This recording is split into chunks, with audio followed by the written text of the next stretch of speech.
Hello, and welcome to the Coaching Crowd podcast with me, Zoe Hawkins, and my friend and co host, Joe Wheatley. Hi, everybody. Today we are talking to you about 10 essential coaching skills. Now, I do need to give the caveat it'll be around 10 because we might add in a few more, or some of you might think, well, isn't that related to that? But hopefully, by the end of today's podcast, for those of you that are wondering, like what makes a great coach, we're going to be talking about essential skills, not in terms of the coaching body's competency frameworks today, but more around like everyday coaching based conversations. And they're the less obvious ones, right? It would be easy to come on here and talk to you about asking great questions, doing great listening. But you all know that if you're listening to this podcast, these are the things that have probably brought you here in the first place. We wanted to share more of the under the radar coaching skills, really, the things that make great coaches really great, who can facilitate, breakthrough conversations with clients. So we have got a list, so we could start working through those. Yeah, I will start and dive straight in with number one, which is attunement and loving presence. And what we mean by this is being able to get attuned or tune in to your client and your client, what we call the client's model of the world. And what we mean by that is how does your client see themselves in the scheme of their life or the scheme of this world? What are their values and belief systems? How are they feeling in the moment? So, in many ways, I think this skill is about you as the coach getting out of your head and into your body and energetically really being able to pick up what is happening in the space between you and the client, what is happening in the client's energy field. And before you even really enter that space, being able to connect with your own gratitude for the opportunity that you have to be able to do the work, to be in these spaces with other people. And they are very intimate spaces, coaching conversations. Um, client coachees are often taking risks. You as the coach are taking, risks, when you're deciding one question versus another question. And I think that when we are in spaces with other people, we can feel if they greet us with a loving presence. And what we mean by that, some people call it unconditional positive regard. Some people will call that, and what would you call that? Just basically like, as I said, grateful to be there so that you are really fully present with your clients. So what would you want to say about those things? I think, as you've said, like your clients can tell, I think if you're walking into the room and you are with an open heart and an open mind and ready to receive whatever that client may or may not bring to that session, I think that is felt. And often coaching is one of the only spaces where people can truly be themselves. And you will often hear in a coaching conversation, like, I've never really expressed that before, or I've never realized that, or I've never shared this with anybody. And the reason that clients end up doing that, often in an unplanned way, is because of the relationship that you create. So, attunement for me is an advanced skill. It's definitely not something I had when I was starting out in the early days. But in sessions now with my clients, for me, there is very much an energetic flow between me and my client. And I've had sessions before where a client has really stepped into fear and I have felt it in my own body, and that is a thing, transference, parallel process, however you want to call it. But for me, there's an energetic exchange. And I think that is because I have this skill now to be able to drop into attunement with my client. And I think that the longer you coach, the more experience you get, the deeper CPD you do, the more training you do, the more self-development you do, the more this skill becomes accessible to you. And I think it is a real unlocker for clients and for you as a coach as well. I was just thinking about how attunement, one lens on that, or in some way, is almost when that's the difference between you and your client becomes blurred. And I think, as you were describing, where you're picking up on or experiencing some of fear that your client was feeling, whether they were expressing that or not. And so if you're somebody that has a systemic lens on the world, which I think lots of coaches do, it's really tapping into that belief system as well. And when I think about when I'm recommended as a coach to other people, I think it is because of this, the Mm, skill to be able to be attuned to clients, because that experience in life with anybody, whether it is in a coaching session or in another context, is so valuable for the human spirit. mm. Um, I mean, at this rate, we'll probably only get through two skills. And let's go to the next one. probably should have done a podcast on attunement, but maybe that's for I another did day. suggest that. So number two is pattern spotting. Yeah. And do you know what? Some of this falls from attunement, Mm, actually. And pattern spotting or pattern hunting or just patterns, I think, it's really part of what we bring to coaching, that is more than any other experience. What you're doing with a client in a whole coaching relationship is holding all of the conversations that you've ever had with a client at the same time as being fully present in the one conversation. And when you hear a client saying something, you're not just listening to the words that they say, you're listening to how they have said them, where they have come from, whether they have said something in a similar way before but not really said it. And it's very hard to put that into words. mm, It's a skill I think I've always had in coaching, is the ability to see and sense patterns in the client's life that they perhaps aren't fully aware of themselves, and be able to, when you see a pattern, be able to offer it without attachment, because I may not get that right. Just because I see it, it doesn't mean that it's there, or if I see it, doesn't mean that the client is ready to see it or do something with it, and its relevance obviously to the coaching goal. So you're not just there to spot patterns for pattern's sake, but it's like, what's my client's agenda? And is this pattern that I am seeing or sensing enabling them? Great. If so, let's show them that they've got this strength in their toolkit that they can leverage. And if it's not enabling them, perhaps that's limiting them. And so, can we offer that and show that to them as well? So, yeah, pattern spotting, I think, is one of the skills of great coaches. mm. And spotting where a pattern has changed, even subtly, or is changing even subtly. And I always think that and describe it as being able to lean back out. I think I spot patterns when I lean out more than when I lean into the client. And obviously I'm talking metaphorically here. But as you said, so when you're in the session and having the conversations, but you all sort of lean back out and you can almost see or feel like the words floating around, and you just, and I think how do you do that is that attunement piece, is that sensing into um the patterns and so on. So pattern spotting can be a really useful skill in coaching. And I guess another way to describe it is themes. Hmm. What themes are you perhaps noticing in the conversations you're having? And so if we step away from being in a session or in a relationship with one client, one of the skills we need to have around pattern spotting is pattern spotting around our own approaches to coaching. So if we want to develop as coaches, like, are there patterns that we've got into that are lazy? Are there patterns that we've got into as a result of fear, etc.? So it can be a really useful thing to be able to do in order to get the most out of supervision and your own reflective practice around your coaching. So that was number two. Number three is time management. Cannot underestimate really how important this very practical skill is in coaching.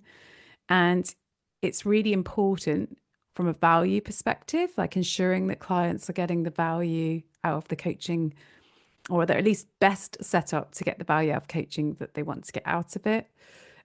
It's important so that you have the opportunity to end a session well, do that in a healthy way that enables the client to go back into their life outside of the coaching bubble well, that they're clear on what it is that they're taking away from the sessions, what the learning is that they've got, what they're going to apply or embed into those things. There's an opportunity for you to get some feedback from the client rather than rushing to the end, or as I used to do when I started out, always going over my sessions. And I think we've probably talked about that before, but really that came from an insecurity around, am I giving the client enough value? Have they got enough? Have they got enough? Give them more.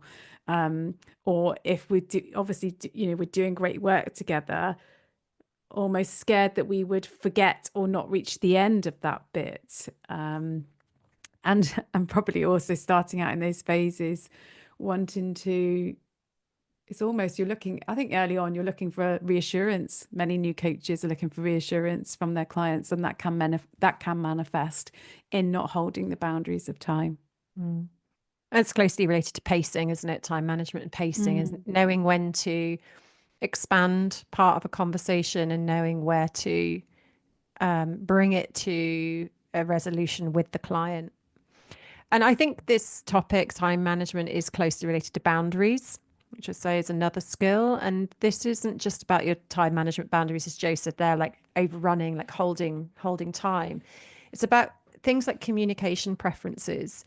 I reflect sometimes with my clients. I've always been quite boundaried, and I've always had clients that respect those boundaries. And I don't think I've been necessarily overt about what my boundaries are. But many of my clients will have access to my phone number in one way or another, either because it's on my email signature or some other way, but they haven't used it. I don't get text messages from my clients or WhatsApps from my clients or emails in between sessions, like asking for more time or questions. I have never had clients that have really pushed those boundaries. And I think part of that is probably the setup that we do in terms of talking about those parameters. But it's very easy, I think, as a coach to not have that happen.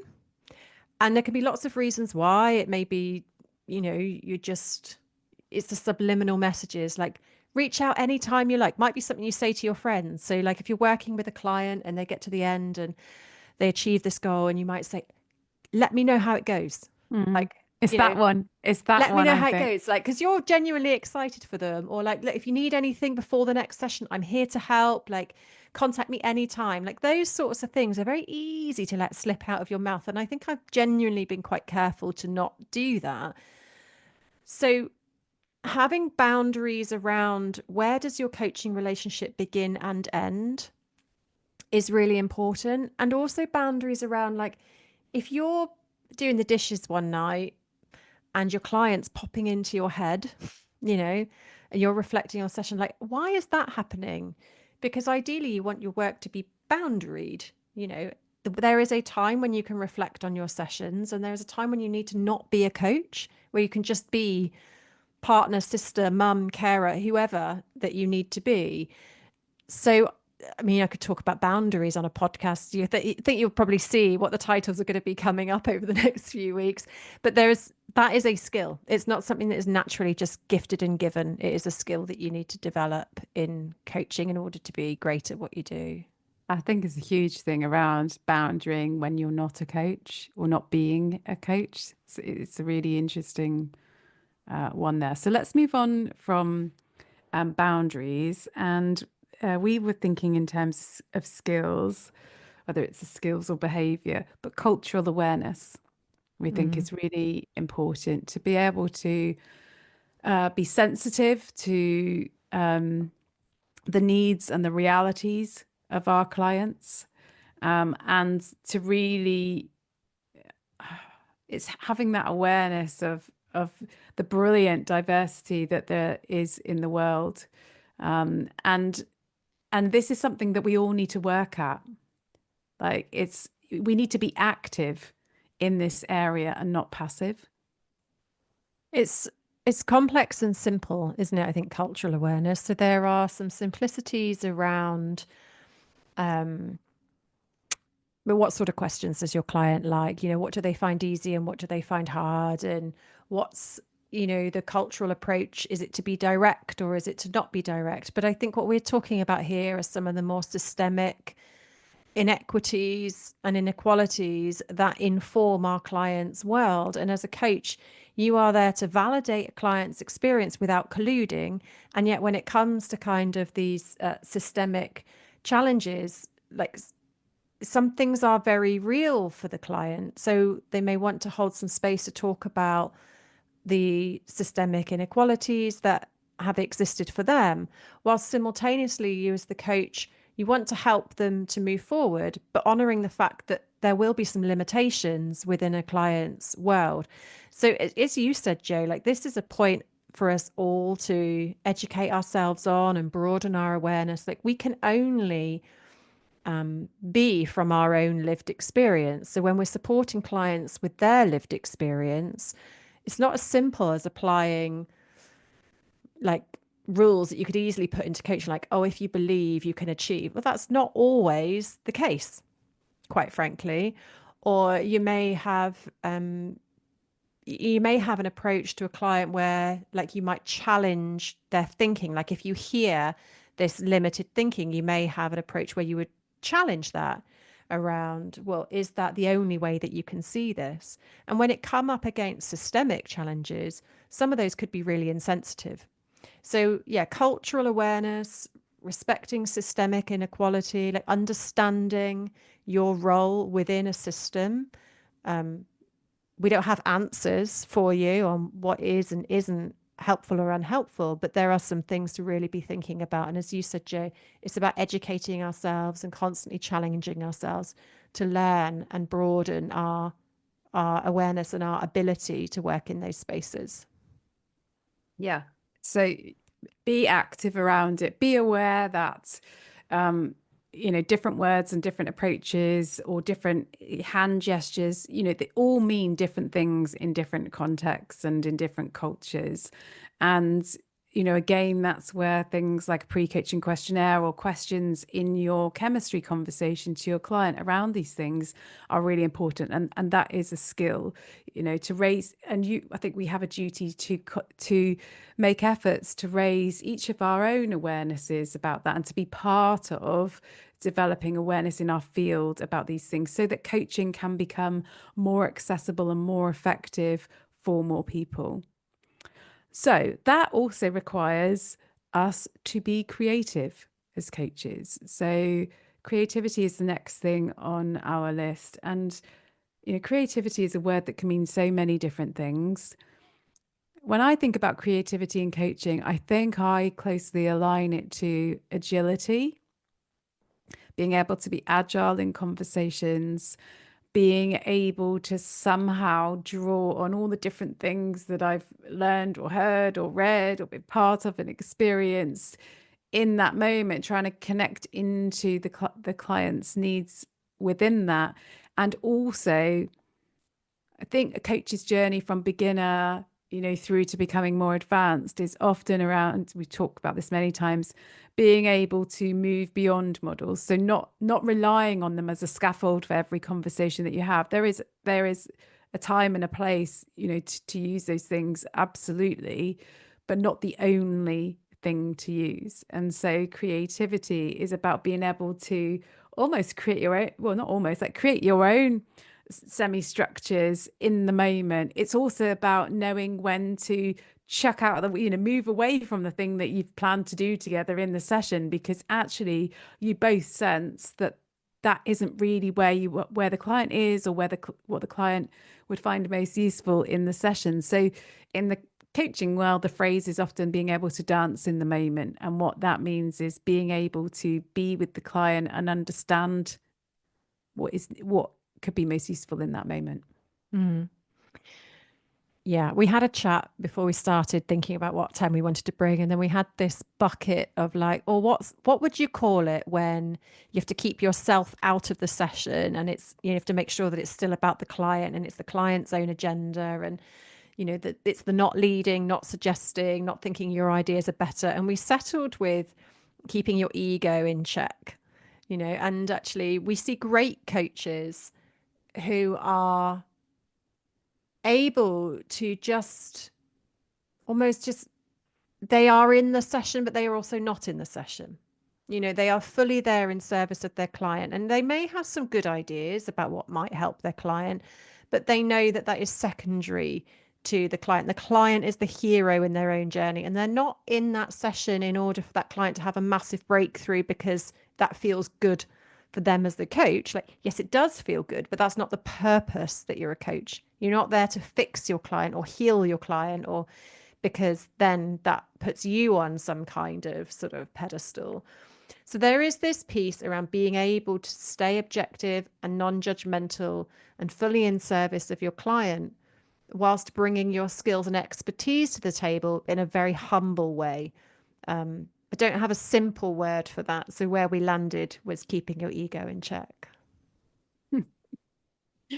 Um, what next? So we think another skill is, if you are somebody that wants to develop a coaching business, is the business skills, the skills you need to set up and to grow a successful coaching business. And the reality for for some coaches is that all the focus and attention is on developing the skills of a coach, those things that we've been talking about in the conversations. But you do need, if you want to have a successful coaching business, you do need to develop the skill, the knowledge and the skills to be able to let people know what you do, how you do it, how to pay for it. And that involves a whole range of skills. It involves the skill of being able to really understand who your ideal client is, who you can serve best. It involves skills of being able to understand your accounts and complete all the stuff that's needed for that. If you're going to grow a team, it involves obviously, management skills, like people management skills, and, so all the things that, the marketing skills that you need, the communication skills. So it's a huge learning curve, and it's something that is important to be aware of when you are in that place or thinking about having that as a career trajectory. Mm. That's obviously why we have the Coaching Crowd Business Lounge as a separate thing, but is included within our coaching qualifications, because it's not like one little thing. There are lots of things that you need to know. And of course, you can learn it. And it's useful to have one place to be able to go to learn about those things in the context of coaching. Mm. Now, for the eagle-eared of you, or eyed, if you're watching us on YouTube, you'll have realised we've stopped counting. So not sure how many we're up against, but I think this is our last one. Joe will tell me otherwise if it's not. We've got Um, two. have we got two? There we go. I knew you'd be in there, Joe. So the last one I'm going to offer, because I've no idea which one Joe's offering next, Mhm. is about being a learner, and I think it's closely connected to what I was saying around the ego, is accepting that you will never be done as a coach. So if you're coming into coaching training, you're thinking, oh, I'll get this coaching qualification and that's it. Great, done. I'm a coach. What you what you soon sort of learn in coaching is that you really don't know much at all. And that's great, right? Because every client will teach you something new. And if you stay in as a humble learner, and you stay in a growth mindset around wanting to learn, wanting to improve your skills, wanting to do better, accepting that there is endless amounts of information and possibility when it comes to who you are as a coach and how you coach, then you're always going to be investing in yourself from a place of service and interest, not from a place of deficit that you aren't good enough. And I think that there's a subtle difference, I think, in those two, Mm. that when we see people coming on our programs because they're worried that they aren't good enough yet, there's work to be done. But yet when you come on our programs help with that, that's kind of part of the personal transformation that is embedded into all our programs. But I think when you come and you're there because you just accept that there's always more, then that's a really liberating mindset that we also offer to our clients just by nature of being in relationship with them. So that was number 9, growth Excellent. mindset. So, Joe, share with me, what's number 10? Number 10, which was number 4 on our post-it note, is courage. So, courage is a feeling and an emotion, but we're going to call it a skill today. I think how do you bring that feeling to life is the skill that we're talking about. So by courage, like, it does take courage to show up as a coach in these one-to-one settings. You've got nothing to hide behind. It's just you and the client. So in many ways, it's exposing for you and also for the coachee. And it takes courage sometimes to, I mean, we did a podcast recently about interrupting. It can take courage to do that. It can take courage to have the conversation with your client that maybe coaching isn't the right, or the potential clients, they maybe coaching isn't the right thing for them right now. Maybe you're not the right coach for them. It can take courage to bring reflections around the relationship into the conversation, because that might be something that is getting in the way of the client getting to where they want to get to. It can take courage to reframe, like to use all of the other skills that you have around those things. And actually, one of the biggest challenges when you start out is having courage around charging for your coaching, and being able to say those words. And I think it takes courage, because when you are in a coaching session with anybody, in so many ways you are looking in the mirror. Mm. And so, you know, some days or some periods in your life that can take a lot of courage to be able to do that. We certainly have lots of coaches saying, oh my God, my clients' life is really similar to mine. Is that ethical for me to do? And part of being an ethical coach is having supervision to support you to develop ethically around your competencies, to support you with your well-being as you do this work. And to really get the value out of those sessions, you've got to show, I think, so much courage to be able to reflect deeply and without ego, to get over the ego that wants to protect you from the reality that, of course, we are all a work in progress. Mm. I mean, half the time you don't even know what your client's going to bring. Well, not even half the time. Unless you do a coaching preparation form, you never know what your client's going to bring to a session. And I think you think about all other aspects of life, rarely are you ever unprepared in some shape or form. Certainly in work situations, if you're going to a meeting, largely you know what it's about. There's an agenda or there's a topic or it's about a project you've been working on. But a client, you turn up to a session, they could bring anything. Might be related to their goal, but it may not be. And then what have you got to do with that? If a client brings something that's not related to their goal, you have to have the courage to sort of observe that and hold the contract for the client. So you will see that there's lots of things involved in what makes a great coach, and we could have probably added 10 more and gone on for another, whatever it's been, 25 minutes probably looking at the recording. So, you know, if you are already a coach and you're inspired by the growth mindset and the ability to want to keep learning and deepening your skills and expertise, we've got some great CPD programs. If you aren't yet a coach and you love what you've heard today, come and check out our website. Those details are there. But I think the thing that we would love for you to do as a result of listening to today is to rate our podcast. Leave us a review if you're enjoying it as well, if you're on a site where you can do that. But please do rate and subscribe to the podcast, as we really appreciate all that you do for us.